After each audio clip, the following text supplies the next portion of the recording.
Our next guest is now on the line, and you heard Winston Peters' response to a joint article in the Herald by Don Brash and Helen Clark, warning that New Zealand might lose something if it was perceived no longer to have an independent foreign policy. So we gave Winston Peters the right of reply, and now I guess because Helen Clark doesn't really talk to me anymore, and the partly taxpayer-funded Helen Clark Foundation refuses to talk to the platform, I thought I'd go to Don Brash, who does talk to us, and he joins us on the phone now. Don, good morning to you. Thank you for joining us. Good morning, Sean. I must say I nearly fell off my chaise longue when I saw that you and Helen Clark had penned an article together. How the hell did that happen? Well, I think it reflects the fact that a number of people on both sides of the political fence are uneasy about our foreign policy. I mean, traditionally, well, for the last 30, 40 years anyway, we've prided ourselves on having an independent foreign policy. And lo and behold, out of the blue comes this very, very pro-AUKUS, pro-US, anti-China statement. Now, which statement in particular are you referring to, Don? Well, the statement made by Mr. Peters and Ms. Collins after their meeting in Australia with the opposite numbers in Melbourne, I think it was. And they said very explicitly, we want to be involved in this AUKUS deal. Now, AUKUS can only be interpreted as anti-China. It's not a defensive alliance at all. As Paul Keating, former Prime Minister of Australia, said, if you wanted to defend Australia, you'd have 45 Collins-class submarines for the same price that you're paying for the 8 nuclear-powered submarines, which are only useful for prowling around the South China Sea. It's not a defensive contract at all. It's an offensive. But the last government, Don, the last government was considering this extra pillar to AUKUS and being involved. Why is saying we still want to be involved any great change from the last administration? Well, the last administration was a little cautious and was clearly divided on the issue. I think Mr. Peters himself acknowledged that the previous Foreign Affairs Minister, Naima Huta, was much more cautious on this than perhaps Andrew Little and Chris Hipkins were. I mean, I suspect there are similar divisions within the National Party. I don't know. But the reality is we've been drifting gradually towards a more offensive position vis-à-vis China for a little while.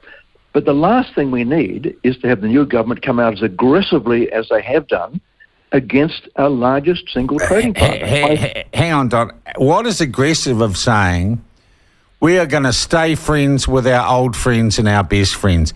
And you can do that independently. You can independently decide that you're going to join some mates and collectively act in your best interest, can't you? You can certainly be friendly with the United States, and I'm all for that. The United States has been a good friend of New Zealand for a very long time. Both Helen Clark and I have lived there for years. We love the country. But AUKUS is an explicitly offensive deal between the United States, Australia and UK, designed against Who's China. Told you that? Sean, it's as obvious as the nose on your face that that's what it is. There's no, as Paul Keating points out, the worst deal done by any Australian government of the last century if you're trying to defend Australia. It's not designed as a defensive contract.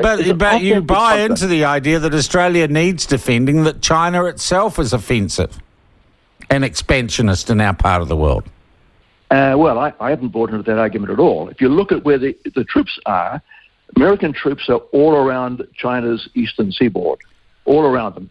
Korea, Japan, Guam, Philippines, Papua New Guinea, Australia. It's not Chinese vessels cruising up and down the coast of California. It's American vessels cruising up and down the coast of China. I mean, who's the offensive one here? Do you not like the Americans, Don? No, I think love they're the Americans. warmongers? Well, you're telling me they're offensive. Some of the Americans are warmongers. Let's be clear about it. Some are. And if you look at the last half century, the wars that America has been involved in, Vietnam, Iraq, Afghanistan, have all been a disaster. We don't want to be involved in a war with the United States or anybody else. So you're saying they've done nothing good since they saved the Pacific and New Zealand from Japanese imperialism and Europe from Nazi fascism. They really haven't done much good since then. No. The United States has done a lot of good things since then, but not militarily. The military examples in the last half century have not been successful and not been good for the people they've been involved with, in my judgment. Afghanistan, Iraq, Vietnam. Tell me what was good about those for those countries. Nothing at all. All right, you've argued your point relatively well. Winston did point out that back in 2005, Helen Clark said you knew nothing about foreign policy. Helen Clark and I both said things about each other which we don't necessarily believe today. Who rang who to say, let's do a joint article together? I can't tell you that question. We've been talking about this issue for a few months, and I suspect you'll find that other people on the political spectrum, other previous leaders of political parties, are also uneasy about where we are. It's not just Don Brash and Helen Clark who are concerned. It's a widespread concern by people who know about... Do you guys hang out? Like, are you part of a coffee club or something?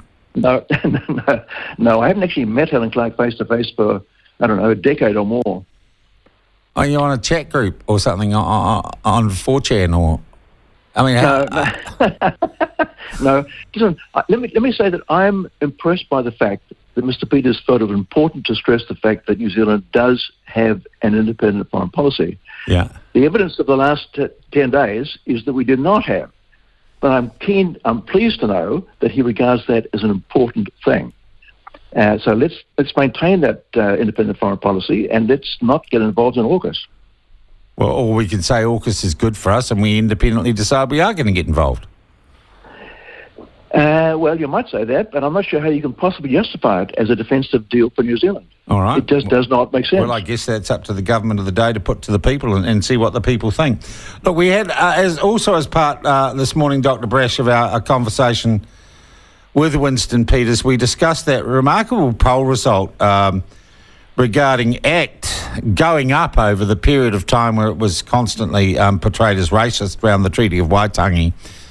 And I had a conversation yesterday with Bryce Edwards, who said he believed the debate over the treaty principles could be the Brexit moment for New Zealand. The issue in which people in the street come together and say, boy, a lot's changed in 30 years and no one asked us and we want to have a say now. Mr. Peters said, we're going to abide by the coalition agreement and allow the Treaty Principles Bill to go to first reading. And he actually opened up the door and he said, if through the select committee process, and he said, we've got some problems because we don't believe there are principles of the treaty. So he thinks the proposed bill starts from the wrong place. But he said, look, New Zealand First would progress and continue this discussion if the select committee focused the legislation, and we do believe that we need to have this discussion.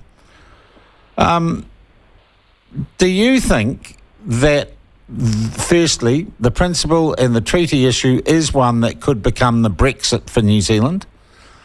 And do you think the National Party will ever get off the fence and commit one way or t'other?